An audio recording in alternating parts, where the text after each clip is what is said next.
के न्यायपालिका ने भारत के बहुसंख्यक को हताश किया है, निराश किया है। और उसका एक बड़ा कारण यह है कि जाने अनजाने माननीय सुप्रीम कोर्ट और हाई कोर्ट के जजों ने बहुत सारे गलत इंटरप्रिटेशन किया है, बहुत सारी गलत व्याख्या किया है और कई सारे गलत फैसले भी दिए हैं। माननीय हाई कोर्ट और सुप्रीम कोर्ट के जज न तो गुरुकुल में पढ़े हैं न मदरसा में पढ़े हैं, लेकिन उनको वो कहते हैं गुरुकुल मदरसा एक समान है। जजों ने न वेद पुराण पढ़ा न बाइबल कुरान पढ़ा, लेकिन कहते हैं वेद पुराण बाइबल कुरान एक समान है। हमारे जो माननीय सुप्रीम कोर्ट के जज हैं, न उन्होंने भगवत गीता पढ़ा, न उपनिषद पढ़ा, न उन्होंने रामायण पढ़ा, लेकिन और न हदीस पढ़ा, फिर भी कहते हैं उपनिषद गीता हदीस सब एक समान है। ये तो वही बात हो गई कि आम और बबूल एक समान है। और कहते भी है क्योंकि आम भी पेड़ है, बबूल भी पेड़ है, भले ही आम फल देता हो, भले ही बबूल कांटा देता हो, लेकिन चूंकि दोनों पेड़ हैं इसलिए equality before law, equal protection of law, आम और बबूल एक समान है।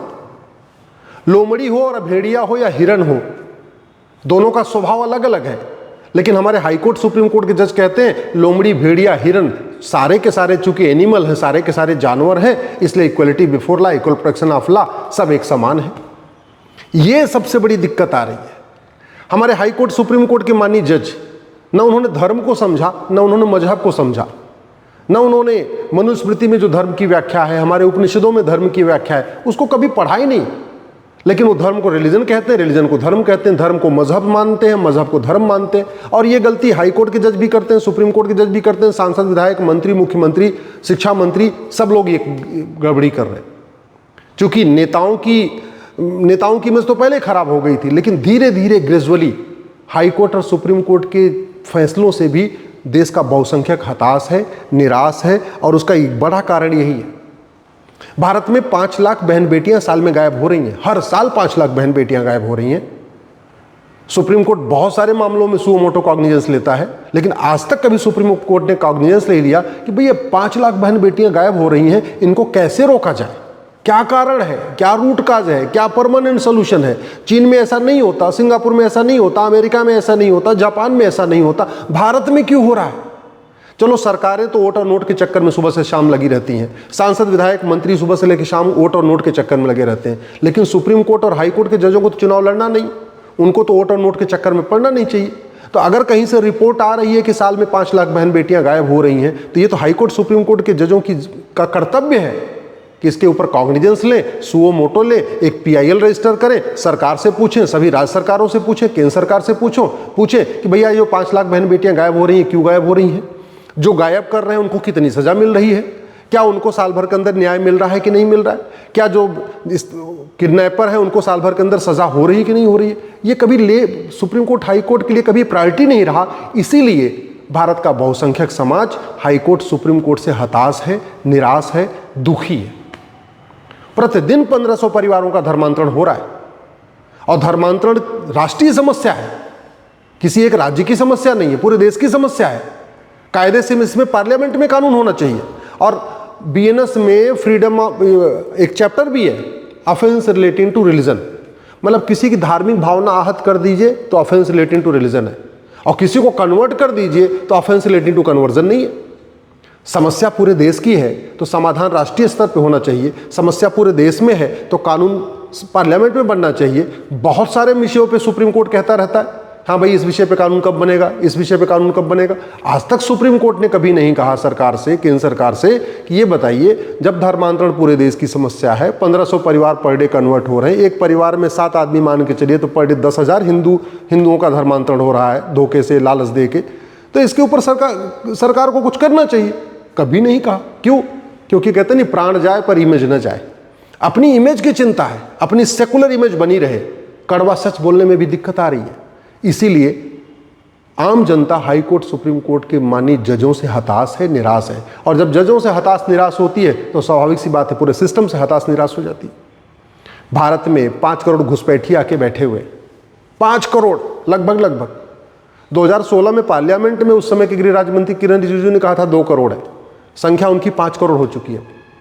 लेकिन कभी सुप्रीम कोर्ट ने नहीं कहा कि ये भारत धर्मशाला नहीं है, हमारी संख्या पहले बहुत ज़्यादा हो चुकी है, सरकार इनको बाहर निकालने के लिए क्या स्टेप ले रही है। कभी नहीं। चलो नेताओं की बात समझ में आती है, उनको तो वोट और नोट चाहिए, उनको तो घुसपैठियों का वोट चाहिए, लेकिन सुप्रीम कोर्ट और हाई कोर्ट के जजों को ऑटो और नोट थोड़ी चाहिए। वो तो रिटायरमेंट हो जाएंगे, अपना काम अपने कुछ और काम करेंगे, उनको चुनाव लड़ना नहीं। फिर भी घुसपैठ के ऊपर बोलने में ऐसे लगता है प्राण जाए पर वचन न जाए, प्राण जाए पर इमेज न जाए। हमारी इमेज, सेकुलर इमेज खराब नहीं होनी चाहिए। ऐसे लगता है घुसपैठियों के खिलाफ बोल देंगे तो सेकुलर इमेज खराब हो जाएगी। इसीलिए बहुसंख्यक समाज हताश है, निराश है, दुखी है। भारत में लफ्ज़ जिहाद हो रहा है, लैंड जिहाद हो रहा है, जमीनों पे अवैध कब्जा हो रहा है।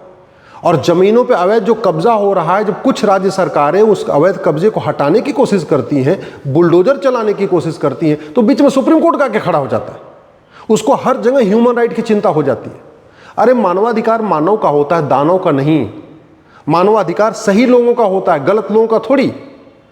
आपके घर पे आके कोई कब्जा कर ले और फिर सरकार बुलडोजर चलाने आए, तब तो आप नहीं रोकेंगे, तब तो आप कहेंगे हाँ भाई जल्दी से बुलडोजर चलाओ, इसको खाली करा दो।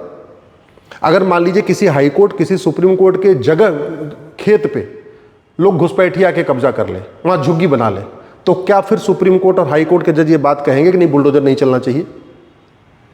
हल्द्वानी में रेलवे की जमीन पे कब्जा हो गया, सरकार वहां मुकदमा लड़ी, हाई कोर्ट में जीती, सरकार ने कहा अब इसको हम हटाएंगे, तो सुप्रीम कोर्ट ने स्टे लगा दिया। स्टे आज तक चल रहा है। आज तक हल्द्वानी में रेलवे की जमीन खाली नहीं हुई, और वो किसके कारण? माननीय सुप्रीम कोर्ट के कारण हुई है। मुझे समझ में नहीं आता, सुप्रीम कोर्ट को हर जगह ह्यूमन राइट की चिंता आती है।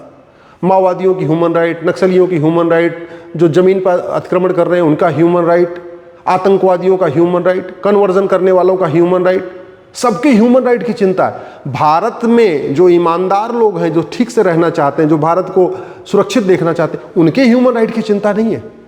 देश सुरक्षित कैसे होगा उसकी चिंता नहीं है। तो या तो इतनी दृष्टि नहीं है कि हम जो कर रहे हैं उसका साइड इफेक्ट क्या हो रहा है, और शायद नतीजा यही है। आज की डेट में सोशल मीडिया में हर चीज़ की समीक्षा होती है। अब वो ज़माना चला गया कि लोग समीक्षा नहीं करते। समीक्षा पहले भी होती थी, लोग कम करते थे। आज की डेट में समीक्षा करने का लोगों के पास अवसर है।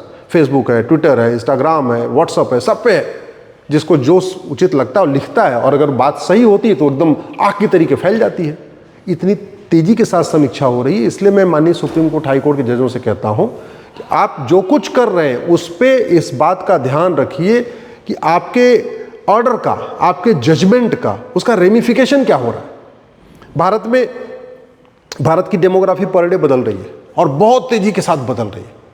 और भारत की डेमोग्राफी बदलने का कारण क्या है? लफ्ज़ जिहाद, लैंड जिहाद, ड्रग कारोबार, ह्यूमन ट्रैफिकिंग, अपराध, भ्रष्टाचार।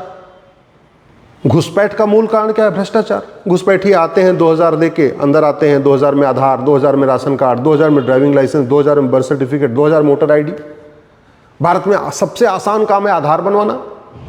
इसके बावजूद बिहार के SIR हो रहा था, इलेक्शन कमीशन ने कहा कि हम आधार को कंसीडर नहीं करेंगे। जबरदस्ती आधार को कंसीडर करवा दिया। चूंकि उधर से 20 PIL आ गई और बड़े बड़े दिग्गज वकील खड़े हो गए, तो नहीं, बोला जी आप 12वां डॉक्यूमेंट आधार को लो।